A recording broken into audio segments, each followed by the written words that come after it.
Bonjour à toutes et à tous et bienvenue sur Radio C-Sort, votre rendez-vous quotidien avec l'actualité de la cybersécurité. Je suis Marc-Frédéric Gomez, nous sommes le lundi 22 septembre 2025 et au programme de ce 429e épisode, un démenti officiel sur la rumeur de la fuite de données à la NTS. De nouvelles attaques de Nimbus Manticore en Europe, des opérations d'influence russe en Moldavie, un incident confirmé chez Stellantis, un investissement majeur du NIST dans la formation aux États-Unis, une vulnérabilité critique sur NetApp, la publication de l'outil EDR Freeze et un incident signalé chez Collins Aerospace touchant les aéroports européens. Bien entendu, vous retrouverez l'ensemble des sources utilisées dans la description de l'épisode ainsi que sur le site de radiocessor.org. Le NCSC a confirmé un incident de cybersécurité affectant Collins Aerospace. On en avait déjà parlé sur Radio C-Sort ce week-end. Et l'agence britannique indique travailler avec l'entreprise ainsi qu'avec plusieurs aéroports britanniques concernés, dont le département for Transport et les forces de l'ordre. L'objectif est d'évaluer précisément l'impact de cet incident. C'est le bon niveau, c'est juste un communiqué de presse de leur part. Je l'ai remonté parce que ça nous montre un petit peu le côté sérieux de la prise en compte de l'incident. Alerte générale 24 heures sur 24. Selon une déclaration publiée par Vincent Strubel, directeur général de l'ANSSI, une rumeur de fuite massive des données de l'ANTS, l'Agence nationale des titres sécurisés, a circulé ces derniers jours. Le communiqué de l'ANTS précise que la base de données évoquée est en vente sur le dark web depuis au moins mars 2025. Les informations qu'elles contiennent n'ont pas de lien identifié avec les bases de l'ANTS. Le seul rapprochement formel est celui mis en avant par le marketing des attaquants. Vincent Strubel rappelle que la posture habituelle de l'ANSSI est de ne pas commenter publiquement des attaques réelles ou supposées. Il souligne toutefois que cette rumeur a entraîné un surcroît de travail pour les personnels des agences concernées, mobilisés durant le week-end pour vérifier les faits. Moi, je tenais à remercier Vincent Strubel d'avoir mis du bon sens dans ce fiasco de la communication de salon, et en particulier sur ces cyber-influenceurs qui n'hésitent pas à faire du sensationnalisme alors qu'il n'y a pas d'infos, quoi. En tout cas, bravo.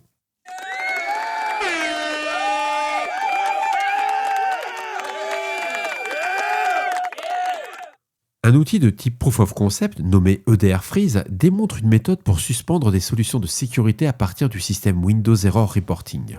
Cette technique a été présentée par le chercheur 2713, connu sous le nom de Zero Salarium. Elle repose sur l'utilisation du composant Where Fault Secure, fonctionnant avec des privilèges protégés et de l'API Minidump Write Dump. Lors de l'opération de Minidump, tous les threads du processus cible sont suspendus. EDR Freeze interrompt alors Where Fault Secure lui-même, empêchant la reprise du processus de sécurité qui reste bloqué dans un état de suspension. Le chercheur a publié un outil opérationnel et l'a testé sur Windows 11 24H2, parvenant à geler le processus Windows Defender. Contrairement aux attaques utilisées des pilotes vulnérables, cette méthode fonctionne entièrement en mode utilisateur et exploite uniquement des composants légitimes de Windows. Il n'y a pas besoin d'être administrateur. Le chercheur Stephen Lim a développé un outil de détection des abus visant Where Fault Secure, mais Microsoft n'a pas encore communiqué sur d'éventuelles mesures d'atténuation. La vulnérabilité CVE 2025-26515 affecte NetApp Storage Grid. Elle permet à un attaquant non identifié de lancer des attaques server-side request forgery et de modifier le mot de passe de tout utilisateur du Grid Manager et du Tenant Manager. Cette faille de type CWE 918, l'attaque s'effectue par le réseau, sa complexité est faible et aucun privilège n'est requis et aucune interaction utilisateur n'est nécessaire. Elle ne permet pas d'obtenir de privilèges élevés. La vulnérabilité n'est pas signalée comme exploitée activement et aucune preuve de concept public n'est disponible. Sont concernés les systèmes Storage Grid sans Single Sign-On activés en version antérieure à la 11.8.0.15 ainsi qu'à la 11.9.0.8. Le contournement provisoire consiste à activer le Single Sign-On et un correctif est disponible dans les versions 11.8.0.15 et 11.9.0.8 et ultérieures. Le NIST a annoncé l'octroi de plus de 3,3 millions de dollars pour soutenir le développement et la main-d'œuvre en cybersécurité aux États-Unis. 17 accords de coopération d'environ 200 000 dollars chacun ont été attribués à des organisations réparties dans 13 États. Ces financements vise à renforcer les compétences locales en cybersécurité dans le cadre du projet RAMS pour Regional Alliances Multitask Holder Partnerships to Simulate, et les projets aligneront les besoins des entreprises et associations locales sur le référentiel NIST Workforce Framework for Cybersecurity.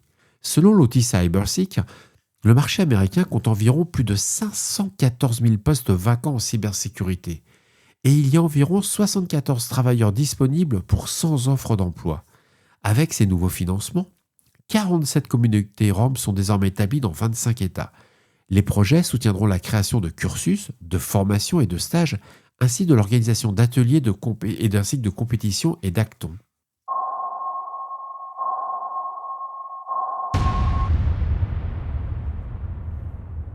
The Record nous apprend que le constructeur automobile Stellantis enquête sur une violation de données liée à un accès non autorisé. L'incident provient de la plateforme d'un prestataire tiers utilisé par la branche nord-américaine pour le service client. Selon la société, les informations personnelles concernées se limitent aux données de contact. Aucune donnée financière ni information sensible n'ont été exposées. Stellantis possède plus d'une douzaine de marques automobiles, dont Chrysler, Jeep, Peugeot ou Dodge. Son siège nord-américain est situé à Auburn Hills, dans le Michigan, et au premier trimestre 2025, l'entreprise a déclaré un chiffre d'affaires de plus de 87 milliards de dollars.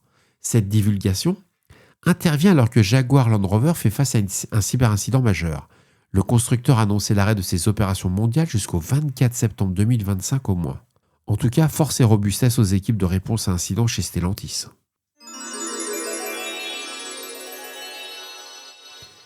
Je vais vous parler un peu de géopolitique et d'influence via les réseaux sociaux. La Russie a intensifié ses campagnes de désinformation et ses opérations d'influence à l'approche des élections parlementaires en Moldavie, prévues le 28 septembre 2025. Le scrutin opposera le parti Action et Solidarité, dirigé par la présidente Maya Sandu, à une coalition d'opposition pro-russe. Et selon un rapport de l'Institute for the Study of War, Moscou cherche à empêcher la majorité parlementaire du parti au pouvoir afin de bloquer le rapprochement du pays avec l'Union européenne. La BBC a révélé qu'un réseau financé par la Russie recrute des Moldaves pour diffuser de la propagande sur TikTok et Facebook. Les recrues reçoivent environ 3000 lei par mois, soit environ $170, via la banque sanctionnée Promibank Bank. Ils sont encouragés à utiliser l'intelligence artificielle pour produire de faux contenus visant Sandu et son parti, allant de l'accusation de fraude électorale à des campagnes mensongères sur l'adhésion à l'UE. Ce réseau est lié à l'oligarque fugitif Ilan Shor, sanctionné par les États-Unis et le Royaume-Uni. Plus de 90 comptes TikTok auraient diffusé des milliers de vidéos, totalisant plus de 23 millions de vues en 2025.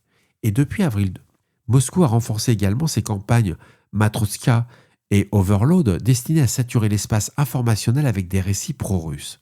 Ces actions s'inscrivent dans des campagnes plus larges appelées Doppelganger, qui clonent des sites légitimes pour diffuser de la propagande. Les autorités moldaves ont mené des perquisitions contre des individus soupçonnés de collaboration avec ces opérations. Elles ont saisi environ $300,000, c'est énorme, fermé un média accusé de diffusion de propagande et arrêté plusieurs dizaines de personnes dans le cadre d'un complot présumé visant à provoquer des troubles massifs. Selon des documents du Kremlin, révélés par Bloomberg, un plan stratégique prévoit de mobiliser la diaspora moldave, d'organiser des manifestations et de lancer des campagnes coordonnées sur TikTok, Telegram et Facebook pour l'affaire Maya Sandu.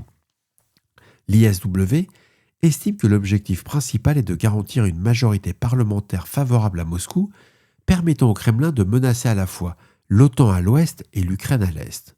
Alors toutes les sources viennent de chez The Record, c'est de la géopolitique, il y a un peu de cyber, mais c'est quand même intéressant de voir comment on va utiliser les réseaux sociaux pour désinformer les gens. Le groupe iranien Nimbus Manticore a également suivi sous les noms de UNC 1549, Smoke Sandstorm et Iridian Dream Job, mène une campagne active depuis début 2025. Les secteurs visés sont la défense, les télécommunications et l'aéronautique, avec une intensification des attaques en Europe de l'Ouest, notamment au Danemark, en Suède et au Portugal. Les attaques reposent sur du spear phishing mené par de faux recruteurs. Tiens, c'est bizarre, les Nord-Coréens utilisent la même chose. Chaque cible reçoit un lien unique vers un portail d'emploi factice conçu avec un gabarit React imitant Boeing, Airbus, Rheinmetall ou Fly Dubai. Et la chaîne d'infection exploite un sideloading multi-étape de DLL avec un exécutable légitime, le fameux setup.exe, qui va charger un userenv.dll malveillant, et cette dernière va détourner le binaire sensesampleuploader.exe de Windows Defender, qui va charger à son tour un xmlite.dll malveillant, et une fois cette copie qui est installée, ça va assurer la persistance par des tâches planifiées. Les implants identifiants sont MiniJunk, une backdoor évolutive dérivée de MiniBike, capable de collecter des informations, lire, écrire, supprimer ou déplacer des fichiers, exécuter des processus et charger des DLL. Il y a MiniBrowse, un styler injecté dans Chrome ou Edge, utilisé pour voler des identifiants enregistrés. Tous ces échantillons utilisent des obfuscations lourdes, du junk code, une signature de code via un SSL.com et des infrastructures C2 basées sur Azure et Cloudflare.